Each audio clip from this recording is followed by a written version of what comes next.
Randiņš ar Rūdi. Manā podkāstā runāsim par to, kā attiecības ietekmē un saistās ar mentālo veselību. Esiet sveicināti Randiņš ar Rūdi klausītāji. Mani sauc Rūdis Malmeisters, un šodien ar mani kopā ir Lauris Zēlāns. Sveiks, Lauri! Čau! Sveiciens! Paldies, ka uzaicināji!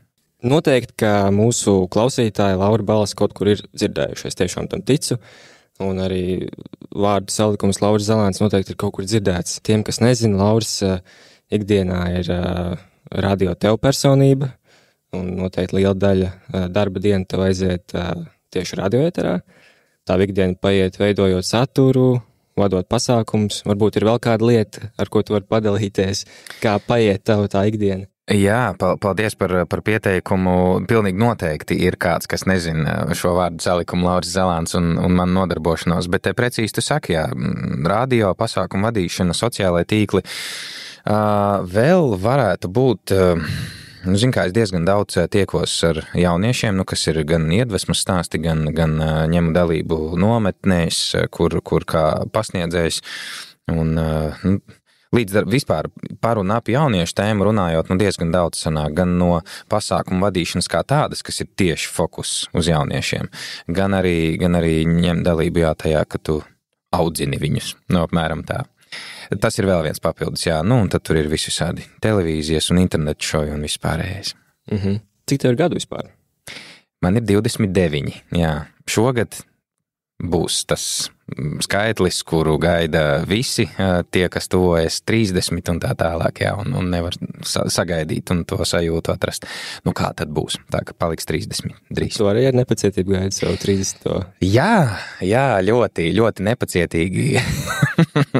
Vēl jau vairāk tad, kad kāds atgādina, tā ka paldies, Rūdi. Lūgts.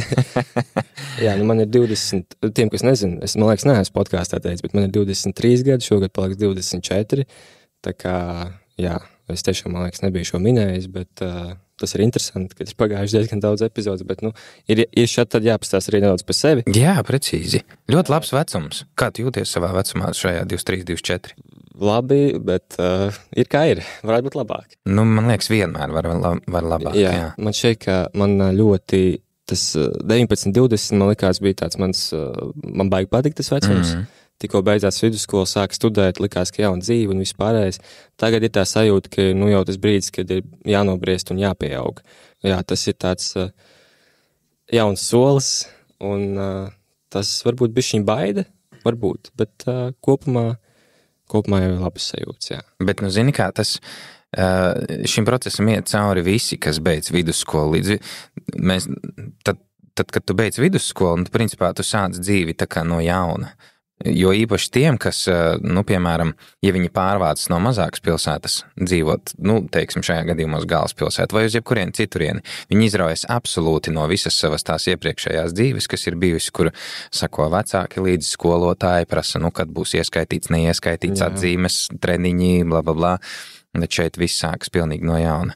Tā ka, tas ir labs pārbaudījums, jā, gan mentālajai, gan fiziskajai tavam ķermenim. Tā ka, jā, tas ir labi, bet labi, ka tu saki, ka ir labi. Tas jau ir labi un vienmēr var labāk. Jānovērtē jau tās. Mēs, man liekas, ikdienā maz novērtējam arī tās mazās lietas. Mums varbūt daudz redzam kaut kā pirmo reizi to kaut kādu slikto sajūtu vai slikto emociju, bet man liekas, ka tieši jau vairāk tu noķer to labo, kas arī varbūt pavisam maza lietas. Nezinu, kāds tev durvis atvēr. Pateicis labdien, tu nepazīsti to cilvēku, bet viņš to pasveicina. Man liekas, tās labās lietas, kas ikdienā mums varbūt, ko mēs tā kā nesajūtam līdz galam, nespējam novērtēt. Un ja tu vairāk novērtē, tu vairāk arī jūties, un tu vari pateikt, ka ir fine, ir baigi labi īstenībā. Tieši tā, nevelti prāta vētrā ir tā dziesma, tas teiciens. Vienas lielas laimes jau nemaz nav, ir tās mazās laimītes, kuras mēs liekam kopā.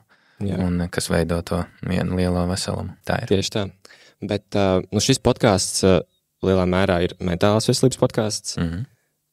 Mēs to skatāmies dažādos virzienos, gan tikai par mentālo veselību. Skatāmies arī attiecību kontekstā, jo bieži vien attiecības ir tās, kas spēj ietekmēt mūsu mentālo veselību, tur smagas šķiršanās, vienkārši toksiskas attiecības, nespēja sadzīvot kopā un tā tālāk. varbūt padalies par savu mentālo veselību, vai tu esi savas dzīves laikā saskāries ar kaut kādiem traucējumiem vai problēmām, vai sajūtu, ka tu jūties slikti?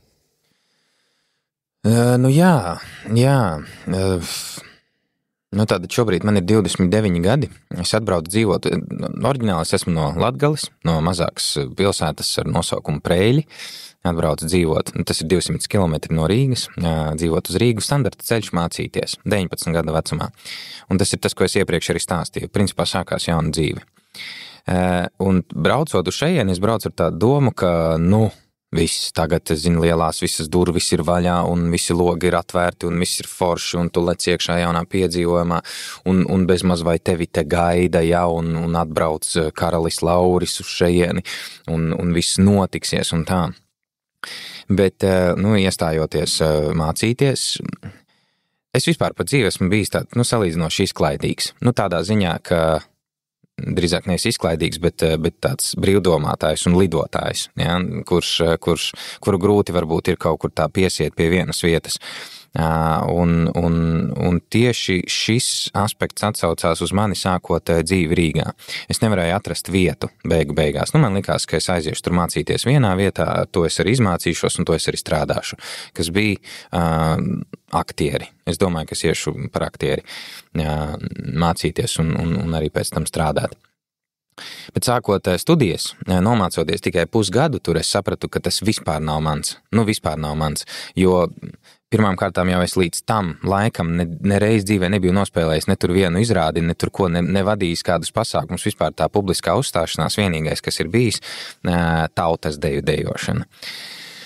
Un ar to arī sākās visas tās manas aplaušanās šeit. Un patiesībā es nonācu līdz tādam secinājumam, ka man īstenībā šeit nevienam nevajag. Un vēl jau vairāk tad, ja es nemēģinu parādīt, ka man kādu vajag.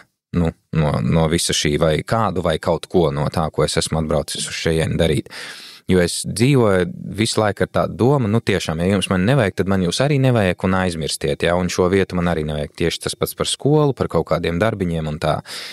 Es esmu mācījies 2 augstskolās, nevienu no tām es neesmu pabeidzis, esmu izstājies, aizgājis prom, esmu no vairākiem darbiņiem izmests ārā, slikta ietirgojuma dēļ, varbūt slikta kontakta dēļ un tā.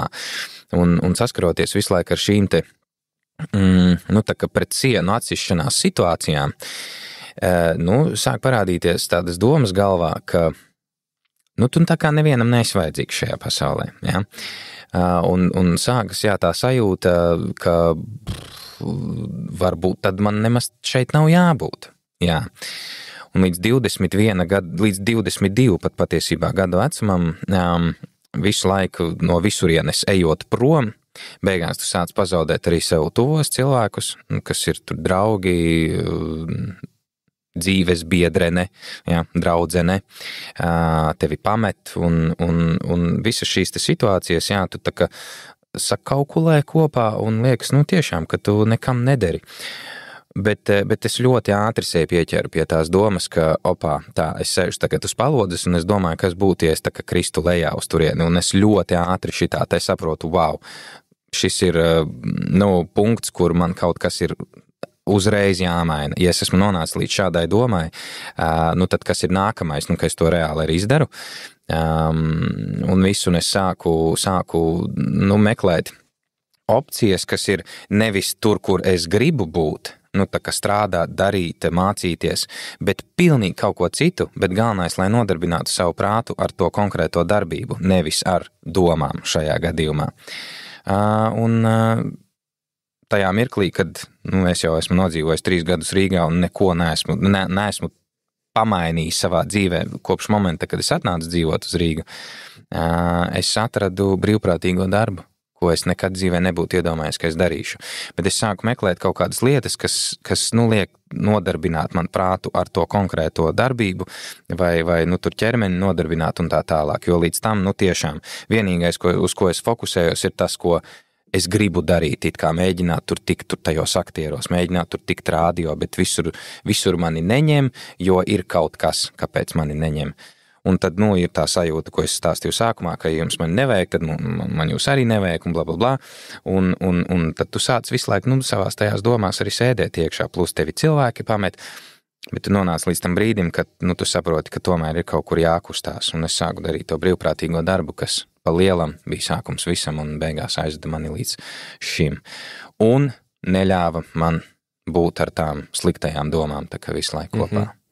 Bet, sanāk, ka tu tomēr diezgan ilgu periodu minēji tie 3 gadi. Jā. Tas tāds ilgs periods, kad tu biji tādā ne tajā labākajā stāvoklī. Jā, bet zini, ir tā, ka to sapratīs mana vecuma jaunieši cilvēki un vēl vecāki. Jaunāki jau sliktāk to sapratīs, ko es tūlīt teikšu. Tas ir stāsts par to, ka mēs līdz kādam konkrētam vecumam nemaz nesapratām, kas tas tāds ir. Mēs iespējams esam jau izdeguši entās reizes un gājuši tā mentālās veselības ciklam cauri vairākas reizes, bet mēs to paši nemaz neesam apjautuši, ka tas ir tas. Un par ko es runāju, tikai pēdējo, varbūt kaut kādu 5 gadu laikā tā mentālās veselības tēma tiek celta arvien augstāk un runāts arvien skaļāk un skaļāk par to. Jo, tajā momentā, es saku, ok, man ir tagad 29 gadi,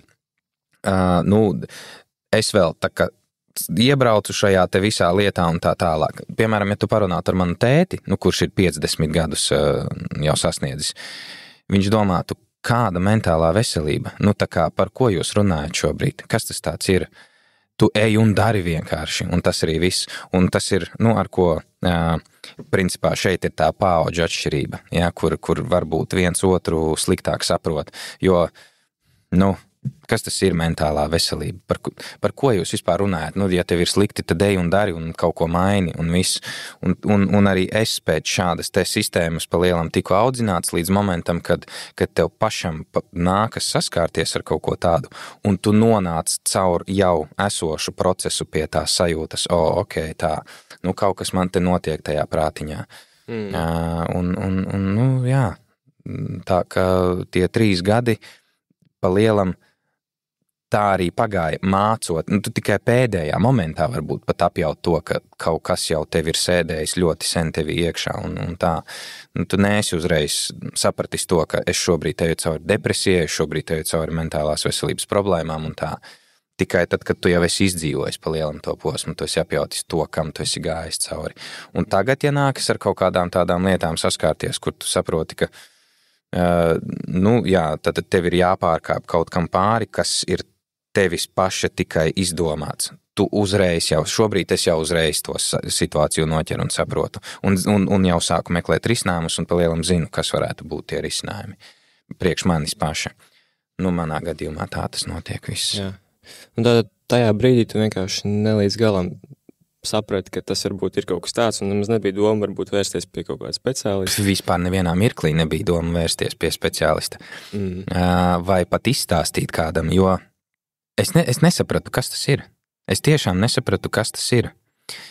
Jo neviens apkārt par to nerunāja, jo neviens no maniem tuviniekiem nekam tādam it kā nav gājis cauri, vai vismaz skaļi stāstījis par to, ka iet kaut kādam tādam procesam cauri.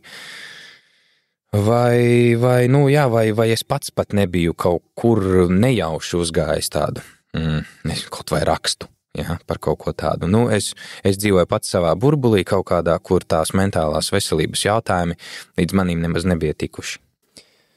Es noteikti varu piekrist, tās paauģu atšķirība šeit ir, un patiesībā arī tagad es domāju, ja es saviem vecākiem pajautātu, gan jau, ka viņi arī, ja es nebūtu saskāries, viņi noteikti nezinātu, kas tas tāds ir, un ja tev ir sliktas domas, domā labas domas. Jā, tieši tā. Tas ir ļoti vienkārši. Jā. Tur nav nekas jāsarežģīja, un ko tur šķiest nav tajos terapeitos, un tas liek laika tērēšana, viss taču ir kārtībā kopumā. Jā. Tā kā tās sajūtas noteikti tādas varētu būt.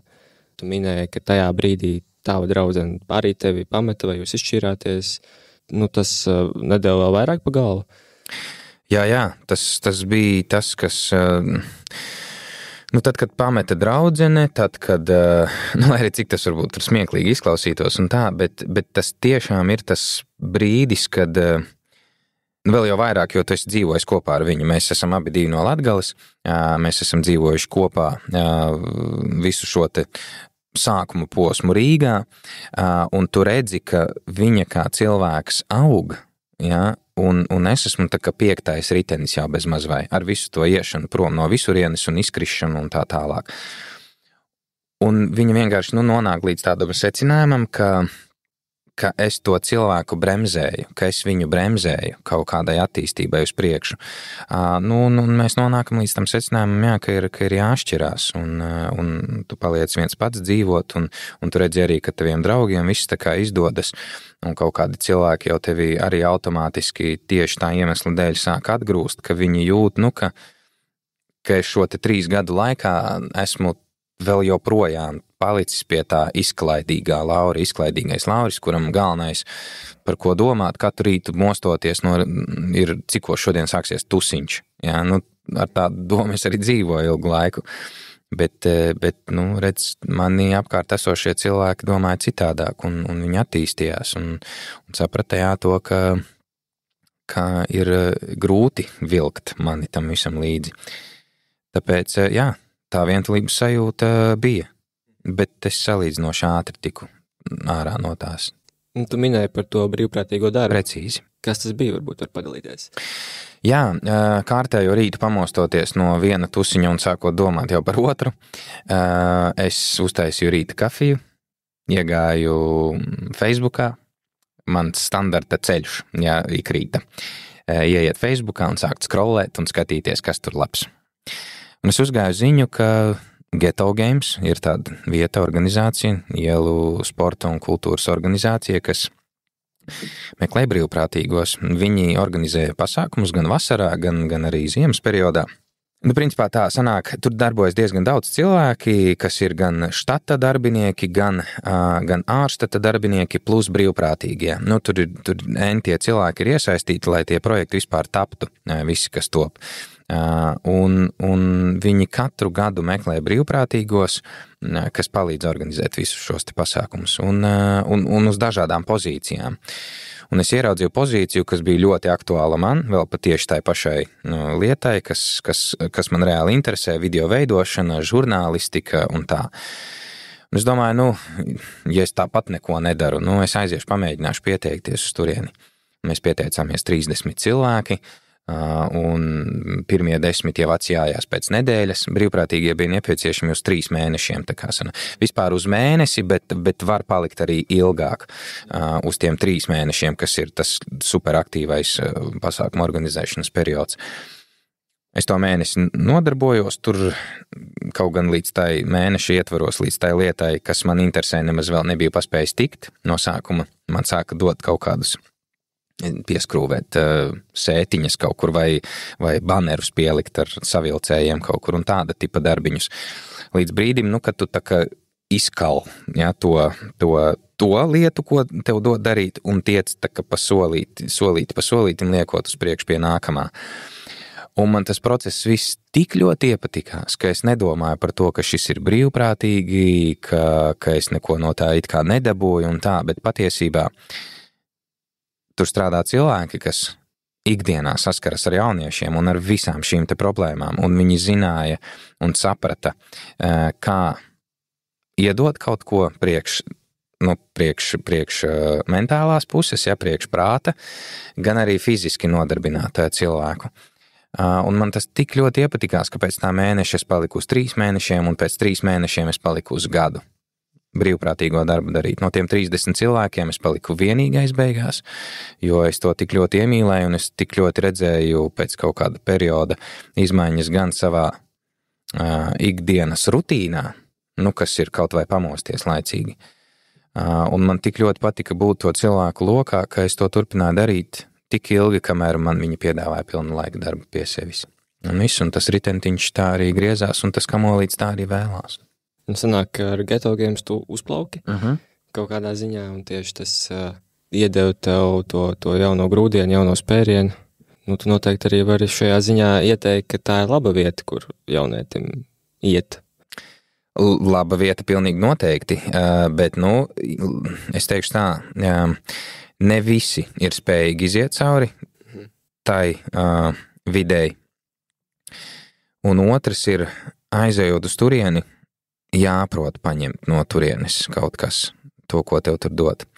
Jo tev iedot platformu, un kā tu to izmantosi, tas ir atkarīgs no tevis. Jo, ja, piemēram, es tagad pateikšu, ja mani šobrīd klausās kāds jaunietis, kurš nezin, ko darīt tālāk dzīvē, un es teikšu, ej uz Ghetto Games, tad viņš jau vies uz turieni ar tādu domu, ka viņš kaut ko dabūs no turienes. Ja? Un tas tā nestrādā. Es uz turieni gāju vienkārši, lai aizmirstos, varbūt no tā, kas notiek manā pamatdzīvē, ja, un ikdienā. Un no tā es kaut ko ieguvu. Un tas nav aicinājums neiet uzreiz uz turieni, ja? Ej droši, bet neliec ekspektācijas nekādas, un neliec nekādus, tā es izdarīšu šito, tad es dabūšu par to, un tas man būs tas, neliec tādus plānus, nē, vienkārši ej un dari, un viss, un mācies, un klausies, un izmanto visas tās iespējas, ko šī platforma piedāvā. Un tas ir par jebkuru vietu, es tādu uzskatu, bez ekspektācijām. Vismaz kaut kādā konkrētā vecumā noteikti. Bez ekspektācijām. Ej un dari, un ļauj sev attīstīties.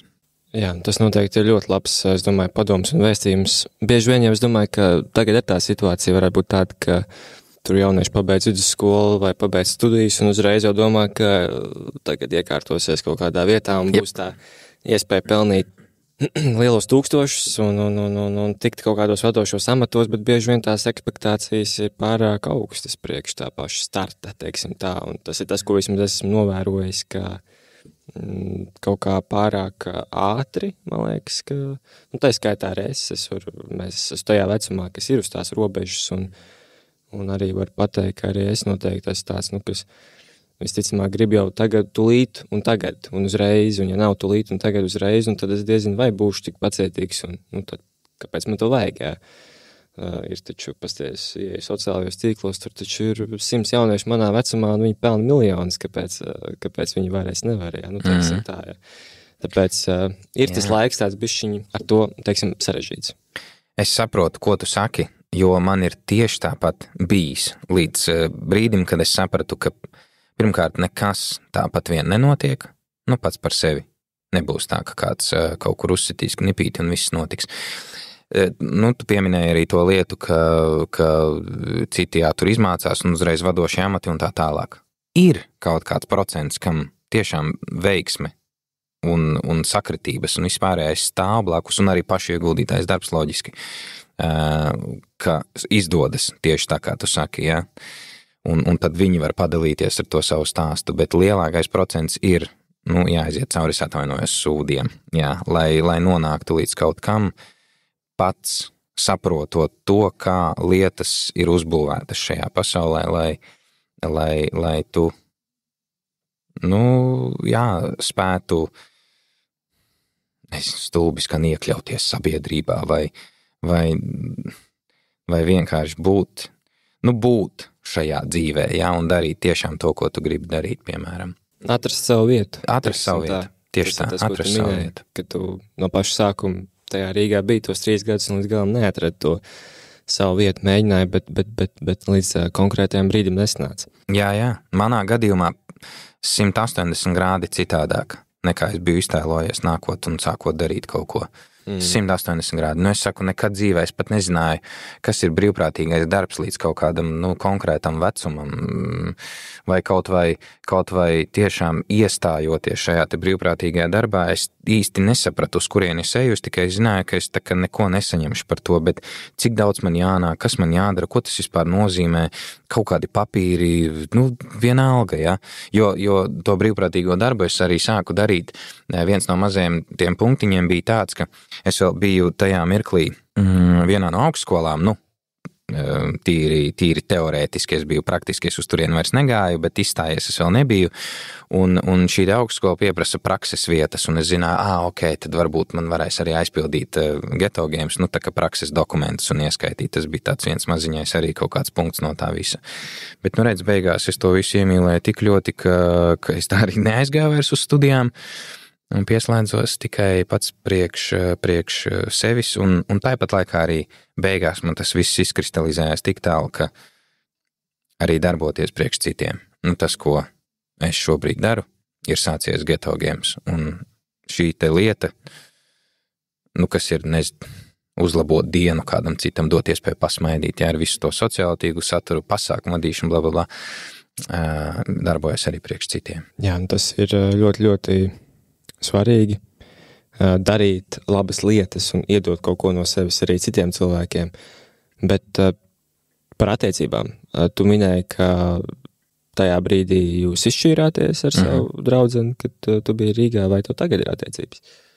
Man ir, un zini, kas ir interesantākais? Jā. Ka tieši ar to pašu cilvēku, ar kuru izšķīrāmies. Jā. Un mēs esam precējušies šobrīd. Nu, šis fakts, manuprāt, nav tāds ļoti, ļoti, ļoti plaši zināms fakts. To tu, man liekas, es diezgan tā turējis tādā slepenībā šo savu attiecību stāstu. Kā jūs pēc tam sagājāt kopā pēc tās izšķiršanās brīža? Nu, tātad, kopā šobrīd mēs jau esam 11 gadus, man liekas. Ieskaitot 1,5 gada pārtraukumu pa vidu, ieskaitot to. Nu, tātad sanāk jau no vidusskolas laikiem, no gandrīz 18. gada vecuma, 17, 18. Un no tā laika mēs esam gājuši cauri visiem posmiem, nu, izņemot to sadaļiņu, kas ir tas 1,5 gads, kad man vajadzēja tikt atpakaļ uz ceļa. Ja? Un, interesantākais laikam tajā visā arī ir tas, ka tad tas 1,5 gads prasīja pirmkārt priekš manis paša saprast, ko es esmu darījis līdz šim nepareizi, līdz tam nepareizi, ko es varu pamainīt tajā visā un darīt. Un tā 1,5 gada laikā es strādāju pats ar sevi. Savukārt mana, jau sieva, tajā laikā, protams, ka strādāja pati ar sevi, jo viņai tā lieta, tā kā nebija sveša, bet tāpat laikā viņa tika skaidrībā arī ar to, kas ir tās viņas jūtas pret mani līdz galam. Un notika tā, ka man vajadzēja aizmirst šīs attiecības, jo es ilgi nevarēju to izdarīt. Principā visa tā 1,5 gada laikā es nevarēju tikt pāri tai šķiršanās, ja, un viņai kā cilvēkam.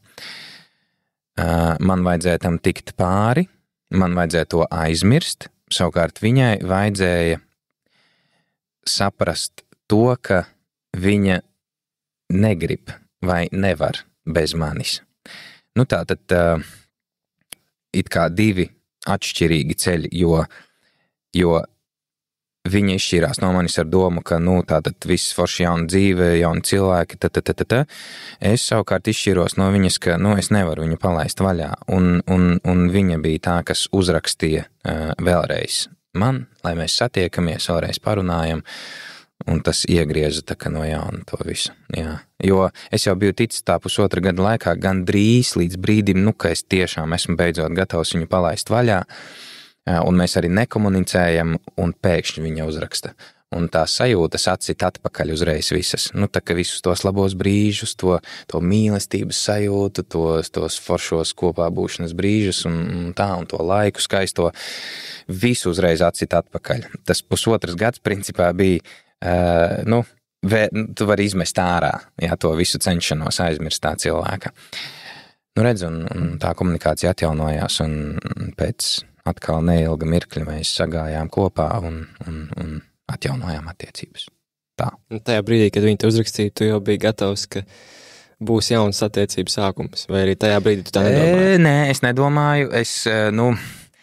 Tātad 1,5 gadu es mēģinu aizmirst to cilvēku, un gandrīz tas ir izdevies, līdz brīdim, kad viņa atkal uzraksta, un visas tās iekšējās sajūtas atgriežas atpakaļ. Bet uz ārpus es to neizrādu, tā kā, es mēģinu ieturēt, to vēsais džeks un tā tālāk līniju. Un tā tikšanās arī tieši tāda arī ir, ka, es tā kā neizrādu tās emocijas viņai.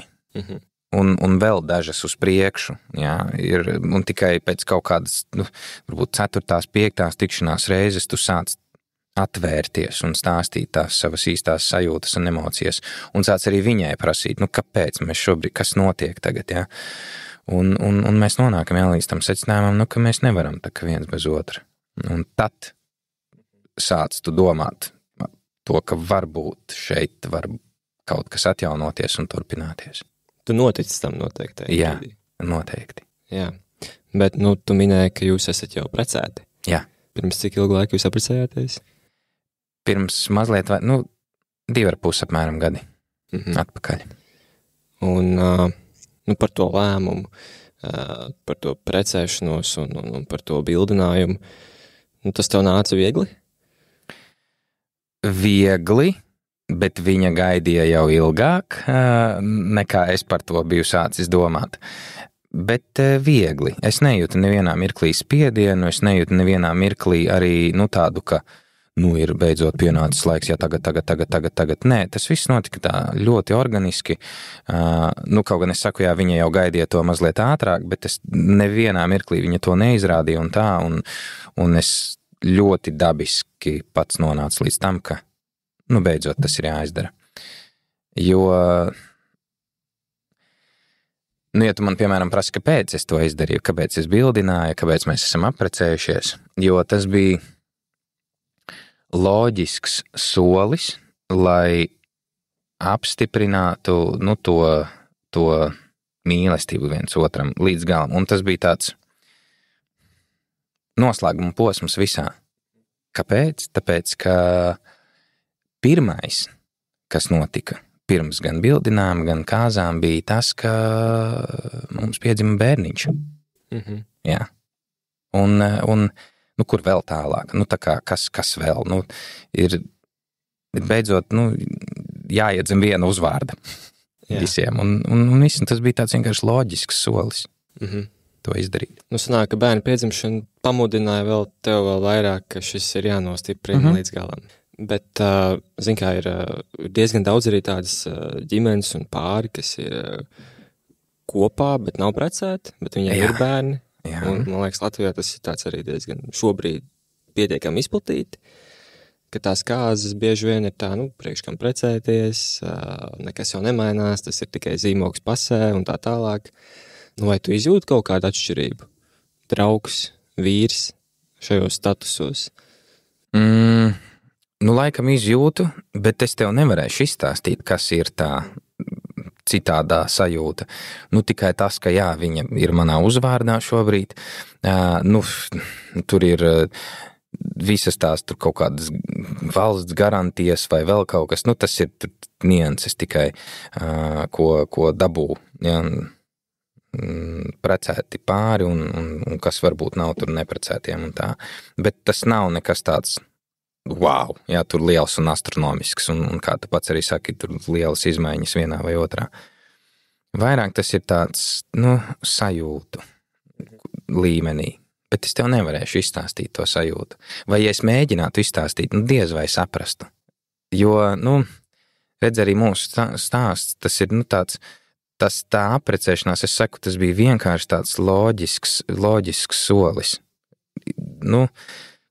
Ielikt komatu vai punktu, tajā jau izveidotajā ģimenē, kas ir, mēs vairs neesam divatā, mums ir arī bērns, un mēs jau tur plānojam par kaut kādu mājokļu iegādi un tā tālāk, un nonācām līdz momentam, ka ir jāmīja arī gredzeni, un viss, ko mēs gaidām. Tā kā viens no iemesliem, kāpēc cilvēki neprecās, ir tāpēc, ka tas ir dārgi uztaisīt kāzas. Ja tu vēlies taisīt kāzas, tu vari arī vienkārši sarakstīties. Un tā, un kāpēc cilvēki nesarakstās, tas jau, protams, jājautā viņiem pašiem, kāpēc viņi to nedara, bet gan jau, ka no kaut kādām saistībām iespējams baidās, jo citus iemeslus es baigi neredzu. Tu zini, kāpēc cilvēki neprecās? Es nezinu, es neesmu pats bijis tādā sajūtā, ka man būtu tāda situācija, ka man ir jāpieņem lēmums par to precēties vai ne. Līdz ar to man ir grūti pateikt, bet es noteikti visdrīzāk arī nesteigtos ar šo. Bet tā es tagad saku, es nezinu, kā būtu, ja es noķertu kaut kādu sajūtu, pēkšņi man ir mīlestība, liekas, lielākā dzīves mīlestība, un tad jau kāpēc nē? Jā. Tad ir kāpēc nē. Bet par bērnu piedzimšanu, tur noteikti arī tevī kaut kas izmainījās. Jā, absolūti. Lai arī cik varbūt jocīgi neizklausītos, bet šobrīd es daudz mierīgāk skatos vispār uz lietām. Un es domāju, tādām ikdienišķām, kaut vai sastrēgums. Mani vairs nedusmo sastrēgumi. Tāpēc, ka dzīvojot kopā ar, jau ar 2 bērniem, tur ir tik daudz visādas nianses, kas tevi kā cilvēku varētu izbesīt. Jā, vienkārši tīri cilvēciski, ka ikdienā notiekošie kaut kādi visādas problēmiņas, un kuras mēs uzskatām par problēmām, vairāk tevi tā kā nesadusmo un neliekas tev nekas tāds, kur vajadzētu iziet ārpus rāmjiem kaut vai, ja. Tāpēc, man liekas, es esmu kļuvis vienkārši mierīgāks, otrs saprotošāks, un saprotošāks tīri no tā aspekta, ka es arvien vairāk un vairāk novērtēju, kas ir sieviete, kas ir mamma, un redzu un jūtu to, ko nozīmē tas viņai, piemēram, audzināt bērnus, kaut vai tāpēc, ka, viņai ir jāpavada 24/7 ar šo bērnu. Es tad tieku kaut kur izskriet ārā, un mana dzīve turpinās, bet viņai radikāli izmainās dzīve. Aiziet prom no darba un pamainīt visu to dzīvošanu un veidot tīri tikai no bērna perspektīvas. Ja? Līdz brīdim, kad viņš izaug vai aiziet atpakaļ uz dārziņu, piemēram, sāk iet uz dārziņu. Tā ka, jā, es vairāk novērtēju tieši tās maziņās lietas, par ko mēs iesākām šo podcastu. Tavas attiecības, tu viņas nelaid tā ļoti daudz ārā. Tam ir kaut kāds iemesls, jūs tā esat apvienojušies, vai tā ir vienkārši tā iekšējā sajūta? Tā ir mana iekšējā sajūta, tā ir lieta. Ģimene priekš manis ir tā safe place, jā, vieta, kur es beidzot varu pilnībā būt es pats. Tas attiecas gan uz vizuāli nerādīt un nestāstīt, savas mājas, ja reti, kad es kaut ko lieku no sociālais tīklos, piemēram, un rādu, ja, kādas ir tur manas telpas un tā tālāk. Un tieši tāpat arī par bērniem runājot un arī par sievu runājot. Bet tas varbūt, šķiet no malas, ka es slēpju. Tas nav tā. Es vienkārši nestāstu par to, nerādu to. Tas nav mans komunikācijas stils. Tas nav mans veids, kā es tiešām gribu parādīt to savu kaut kādu to personīgo dzīvi. Es zinu, ko es gribu aiznest ar to savu profesionālo pasauli, ko es daru un kā es izpaužos, un ģimene man tajā, tā kā nav jāvelk obligāti iekšā. Un viss, tā es esmu to nodalījis. Man liekas, es tā jau esmu pietiekami publisks, ja, un tā nodalīšana publiskā un personīgā dzīve, tieši robežojas ar šo te mājas un ģimeni un viss. Un pārējo es varu stāstīt draugi, tur, nezinu, kaut kādas lietas, kas man ir vai nav, vai, vienalga, ja kaut kādus savus viedokļus izteikt un tā. Bet ģimene un mājas, šeit ir tā mana robeža, kur, ja filmētu šovu kaut kādu, es negribētu laist pie sevis mājās, ja gatavošanas šovs kaut kāds, kur nāk pie manis skatās, kā es tur cepju kaut kā. Nē. Man ir tā sajūta, ka šī ir mana tā drošā vieta, kur es beidzot varu būt es pats pēc visiem ikdienas skrējieniem. Manuprāt, tas arī ļoti pareizi. Es arī šeit varu atbalstīt to tavu tādu nostāju. Man jau šķiet, ka es pats arī, mēs ieejam sociālās tīklos, daudz atkal dara pretēji, viņi tieši rāda visu, kas notiek mājā, kas notiek ģimenē, kas notiek attiecībās. Tas, protams, arī ir labi iespējams, ja viņiem tas ir apmierinoši un ja viņi to jūt, ka tas ir nepieciešams, bet citreiz varbūt arī liekas, ka tas ir nedaudz par daudz, bet katram noteikti ir tie savi limiti un savas vērtības. Tieši tā. Ar to savu izvēli es nevienu nenosodu. Absolūti, tā ir katra paša tā sajūta, un tieši laikam šeit arī ir tas vārds sajūta, katra paša sajūta. Ja tu jūti, ka tu gribi, vari, tevi tas neietekmē nekādā ziņā, vai tev ir sajūta, ka tu vari ļaut pārējiem skatīties uz tām visām lietām, aiziet. Tas tiešām ir priekš tevis, jo es jau esmu tas, kurš izvēlās šo skatīties vai neskatīties, kā citi tur dzīvo un salīdzināt vai nesalīdzināt savu dzīvi ar pārējiem. Un tas ir ar to arī viss tas robežojas. Un mana izvēle ir šajā gadījumā šāda. Randiņš ar Rūdi. Nedaudz par tavu atpazīstamību. Tomēr tu diezgan strauji kļuvi zināmāks plašākai autorija, tieši sākot ar to Ghetto Games, pēc tam radio pasākumi, sociālajie tīkli, visādi šovi. Vai tas tev bija kā izaicinājums, vai tas tev bija kā šķērslis, vai tā bija iespēja? Kā tu raksturot tieši to brīdi, kad tevi sāk atpazīt un kaut kur redzēts čalis, tā sajūta? Jau pašā sākumā noteikti viss sākās vēl ar vidusskolas, laikam, to noslēdzošo gadu. Uz skatuves kā tādas, es jau esmu kopš bērnības, dejojot tās tautas dejas, un tā ir mana vienīgā sasaiste ar skatuvi. Bet līdz ļoti apzinātam vecumam, kas ir apmēram 15, 16 gadi, es tā kā nezināju īsti, ko es gribu darīt tālāk. Sports ir bijusi tāda neatņemama sastāvdaļa no manas dzīves, bet to, ka es tiešām zināju, ka es iešu tur par to pašu aktieru runājot, vai tur radio, vai pasākumu vadīšanu, es nezināju, tiešām nezināju. Un līdz brīdim, kad tu esi nonācis līdz tam momentam, kad tev tiešām ir jāizvēlās šobrīd, es izvēlējos starp to bērnības sajūtu, nevis to it kā tajā mirklī loģisko, jo loģiskais manā gadījumā būtu aiziet kaut ko par sportu darīt. Jā, jo es esmu spēlējis futbolu un es esmu bijis tur savas skolas goda nesējis, tur kaut kādos tur krosos un Latvijas tur kaut kādos čempionātos un tā tālāk. Un sports man ļoti patīk. Un tad, visdrīzāk, kas varēja būt nākamais solis, kaut kāda akadēmija sporta, tur iet par treneri vai sporta skolotāju, vēl es vienu mirkli biju domājis, varbūt es būšu policists, un tā, un tad tajā mirklī, kad tu nonāc līdz tiešām momentam, kad tev ir jāizvēlās, es devu priekšroku tam tai savai bērnības sajūtai, kas ir būšana uz skatuves.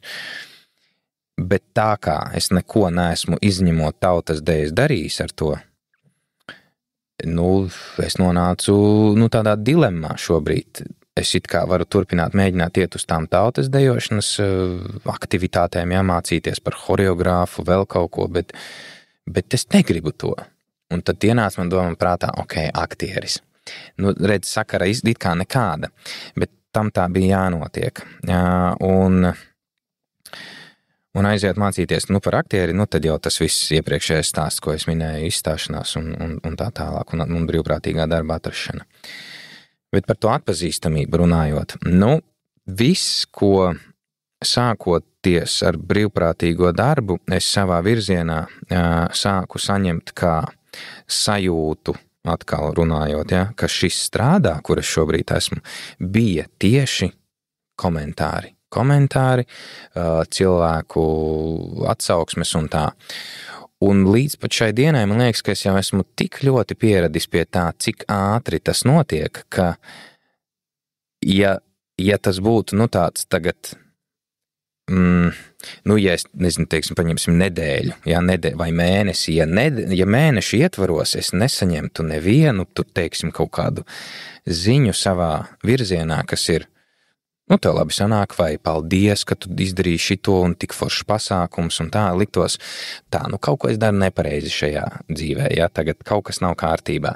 Man liekas, es esmu jau pieradis tik ļoti pie tās ātrās atgriezeniskās saites savā virzienā, ka, man liktos, brīdī, kad ilgi es kaut ko tādu nesaņemu, ka kaut kas nav ok. Tāpēc tā atpazīstamība un visas šīs lietas, nevis kā izaicinājums, bet tiešām tāda kā apbalvojums nāk, apbalvojums. Jauni piedāvājumi, jaunas iespējas, jaunas ārpus komforta kaut kādas lietas, ko es varu izmēģināt, nāk man kā apbalvojums. apbalvojums, ka es iepriekš kaut kur esmu kaut ko izdarījis, nosauksim to par pareizi, ka šis lūk nāk arī manā virzienā. Bet galvenais ir to akceptēt, tā kā, pieņemt. Ja tu baidies no tā visa, ja tev ir tā sajūta, ka šis būs ārpus komforta zonas, es lecu tajā iekšā. Man ir vairāk piemēri, ko es varu nosaukt, ko es esmu darījis tieši tā iemesla dēļ, ka es esmu baidījies no tā, bet es esmu pamēģinājis un es saprotu, ka šis nav nekas tik traks, vai turpretī šo es negribu darīt, un to es paņemu kā pieredzi, un tad neeju vairāk šo ceļu, bet eju citādākus. Tā ka visa tā atpazīstamības lieta un visas tās iespējas nāk man kā, apbalvojums, tā es to uztveru, un es to pieņemu. Tas ir forši. Bet šis noteikti prasa tev arī uzturēt to tavu pozitīvo tēlu. Tomēr tu šo savu atpazīstamību un šo savu auditoriju lielā mērā veicini uz to, ka tu esi šī pozitīvā tēla nesējs. Vai šis tēls tāds vienmēr ir, vai viņu ir tiešām viegli noturēt tādu? Pozitīvs, man liekas, es esmu pa dzīvi. Savādāk nebūtu iespējams dzīvot. Bet, es esmu arī cilvēks, tāpēc visas tās emocijas, ko katrs no mums piedzīvo, protams, ka piemīt arī man. Es tikai zinu, kurā mirklī man ir jāpaliek profesionālim un nevajag izrādīt varbūt kaut kādas tā brīža emocijas, jo, lai arī cik tas skarbi varbūt neskanētu, tajā mirklī, kad kāds no manis sagaida profesionālismu un to darbību, kas man ir jāizdara, novadīt pasākumu. Lai arī cik tas skarbi neskanētu, pa lielam nevienam neinteresē, kā tu jūties. Tā. Tāpēc, ka tur ir tik daudz iesaistīto pušu, tur ir tik daudz iesaistīto cilvēku, lai tas pasākums, piemēram, varētu notikt, ka viena cilvēka tās dienas sāpe izjauks šo visu. Kā? Mēs esam tik ilgi daudz un gatavojušies un tā. Protams, ka tur apsēsties, parunāt tur vai mierināt un tā, tas ir, jā, tas ir ok. To mēs varam izdarīt aizskatuvē, bet tad, kad es uzkāpju uz skatuves, man ir jābūt profesionālim. To no manis sagaida. Es par to tomēr arī beigās saņemu, piemēram, naudiņas un tā. Tāpēc šeit ir tā robeža, ko es pats priekš sevis ieturu. Ja manā personiskajā dzīvē, personīgajā dzīvē viss ir kārtībā, tad būs viss kārtībā arī profesionālajā pasaulē. Un tieši tā iemesla dēļ es to personīgo dzīvi tik ļoti sargāju, lai es varētu kvalitatīvi darboties arī profesionālajā vidē. Un tas pozitīvais tēls, kā es minēju, es esmu arī pa dzīvi tāds, bet citreiz, kaut kur viņu drusku ir jāuzspēlē, jāuzspīlē, un varbūt pat tas ir ok, jo tas ir tas, ko pieprasa manis izvēlētais ceļš, kuru es eju. Nevelti ir aktieri, nevelti ir mūziķi, kuri, ok, mūzika varbūt ir drusciņ citādāk, tur tu vari izlikt kaut kādas arī savas emocijas tās, bet aktieri, viņiem ir jāieņem tēli, viņiem ir jāieņem kaut kāds virziens, kas ir iekšā scenārijā, un tu nevari citādāk, tu nevari pielaist to savu personīgo dzīvi klāt. Un manā gadījumā ir līdzīgi. Es strādāju radio, kur mani klausās iknedēļ 200,000 klausītāju, un ja es stāstīšu, un varbūt es viņam palīdzu ar to viņa ikdienas skrējienu, aizmirsties no viņa tām problēmām. Un ja viņa esošās problēmas vēl apkraušu, piemēram, ar savām problēmām, kā tas beigās izklausīsies, tas nevienam nav vajadzīgs, tāpēc, tā profesionālā kaut kāds tas virziens ir jāmēģina ieturēt. Pavisam noteikti, bet tu noteikti jūti tos brīžus, kad nav īsti labi, kad varbūt ne līdz galam jūties ok, bet kādi ir tie paņēmieni, ar kuriem tu pārvari tos brīžus, lai pēc tam arī šo savu tēlu varētu vai, kā tu minēji, nedaudz piespēlēt, bet vai arī dabiski parādīt, kā tu jūties, kādi ir tie tavi iekšējie paņēmieni, kas liek tev justies labāk? Man ir vispār standarta un klasiskie, kas ir iedot brīvu laiku pašam sev, sports, kino, draugi. Viss šis ir standarta un priekš manis tas strādā. Pa lielam tās visi brīži, kad nāks saskārties ar kaut kādu tādu mentālo to un vai kaut kur jāliekas, ka tu sevi iebremzē, ir tad, kad tu sevi pārkrauj ar darbiem. Galvenais ir mēģināt atrast pareizo balansu starp darbu un ģimeni un laiku arī sev mazliet. Un viss tas ir tas, kas priekš manis strādā, par ko es esmu pārliecinājies vairākas reizes, ka ja es neatradīšu balansu starp visām šīm te lietām, tad es nojūkšos. Tad kaut kurā momentā lūzīs, tas zars. Es varu ilgi sēdēt uz tā zara, tiešām ilgi, un nedomājot par to, cik viņš ir izturīgs un tā, un es zinu, ka viņš izturēs, bet tāpat katram no mums ir kaut kāds robežu punkts, kad, ir jāapstājas drusciņi. Un viss, galvenais ir sabalansēt visu normāli. Un tas ir klasiski, par ko visi arī pa lielam runā. Nepārkraut sevi ar kaut kādiem darbiem un tā, un mēģināt sadalīt visu tā, lai tev pašam priekš sevis ar pietiek laika. Bez šaubām. Lai izdodas sabalansēt arī turpmāk tās lietas, kas ir tavos ikdienas plānos, un es ceru, ka arī mūsu klausītāji pieturs pie tā, un nav tā, ka viņi pārāk daudz strādā vai mācās, bet tiešām atvēlt laiku vairākām lietām, un galvenokārt arī atpūtai, jo kvalitīva atpūta arī noteikti ir pamats, lai mūsu mentālā veselība, fiziskā veselība ir daudz stiprāka. Tieši tā. Tā kā paldies, Laura, ka viesojies. Randiņš ar Rūdi novērtēja to, ka atnāca. Ceru, ka arī mūsu klausītāji to novērtēja. Aicinu mūsu klausītājus arī klausīties kādu citu mūsu epizodi. Mums ir jau diezgan daudz iepriekšējās epizodes, tā kā ja vēl neesi noklausies kādu no tām, droši pievienojies, piesako mums un aicināsim un gaidīsim jūs arī turpmāk. Tā kā paldies, ka jūs esat, paldies, ka jūs klausāties, un vēlreiz paldies, Laura, ka pievienojies mums. Paldies, Lijās, lai visiem viss izdodas, un galvenais tiešām esiet, skatieties uz ikdienas lietām daudz vieglāk, jo no katras situācijas ir izēja, un ticiet man, tā izēja atradīsies, ja ne pa vienām durvīm, tad pa citām, un ja ne galā pa durvīm, tad pa logu, vai pa kaut kādu šahtu. Cik daudz jautājums tu neuzdevi no scenārija? Oi. Bet tas viss ir pieņemams. Tas pieder pie lietas. Paldies vēlreiz. Paldies. Tu tikko noklausījies podcastu Randiņš ar Rūdi. Ja mentālās veselības un attiecību tēma ir tuva arī tev, un tu vēlies manā podkastā izstāstīt arī savu stāstu, raksti man sociālajos tīklos. Podkāsts tapis ar biedrības Skanda atbalstu.